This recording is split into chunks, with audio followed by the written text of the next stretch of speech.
ایسے شوقین حضرات جو لینگتھ بڑھانے کے چکر میں رہتے ہیں، مہنگی مہنگی کریمیں استعمال کرتے ہیں لیکن لینگتھ نہیں بڑھ رہی، عضو فربا نہیں ہو رہا، اس کے لیے یہ نسخہ ضرور آزمائیں۔ چند ہی دنوں کے استعمال سے اس کا خاطر خواہ فائدہ ہوتا ہے۔ السلام علیکم ورحمۃ اللہ وبرکاتہ، میں ہوں حکیم نوید اور آپ دیکھ رہے ہیں میرے یوٹیوب چینل حکیم نوید آفیشیل۔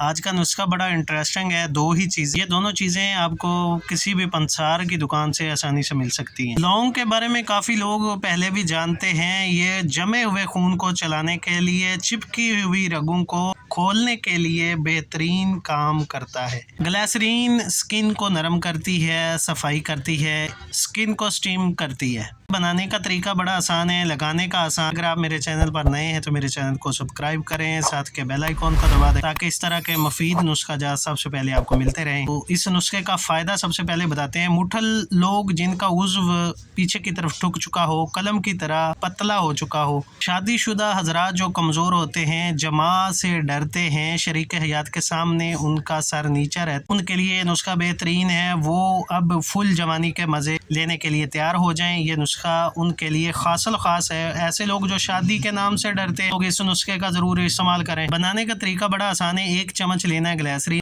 اور 20 سے 25 دانے لونگ کے لے کر اس کو باریک کرنا ہے۔ 1 چمچ گلیسرین کا مکس کر کے لیپ کی شکل آپ نے تیار کرنی ہے۔ رات کو سوتے وقت عضو کو ہلکا سا ٹائٹ کرنے کے بعد صرف اوپر کی طرف ایک تہہ لگا دیں، اس ملم کی عضو کو کھلا چھوڑ دیں۔ صبح اٹھ کے نیم گرم پانی کے ساتھ دھو ڈالیں۔ اس طرح 1 ہفتہ مسلسل عضو بالکل فربا بھی ہو جاتا ہے، اس کی لمبائی میں خاطر خواہ اضافہ بھی ہو جاتا ہے۔ ایسے شوقین حضرات جو لینگتھ بڑھانے کے چکر میں رہتے ہیں، مہنگی مہنگی کریمیں استعمال کرتے ہیں لیکن لینگتھ نہیں بڑھ رہی، عضو فربا نہیں ہو رہا، اس کے لیے یہ نسخہ ضرور آزمائیں۔ چند ہی دنوں کے استعمال سے اس کا خاطر خواہ فائدہ ہوتا ہے۔ بچپن کی غلط کاریوں کی وجہ سے عضو کو جو نقصان پہنچتا ہے، اس کے ازالے کے لیے یہ نسخہ بہترین ہے۔ یہ نسخہ ہمارا صدری راز ہے، اس کا استعمال کریں، بنائیں، فائدہ اٹھائیں۔ تو ملتے ہیں نیکسٹ ویڈیو میں۔ اللہ حافظ۔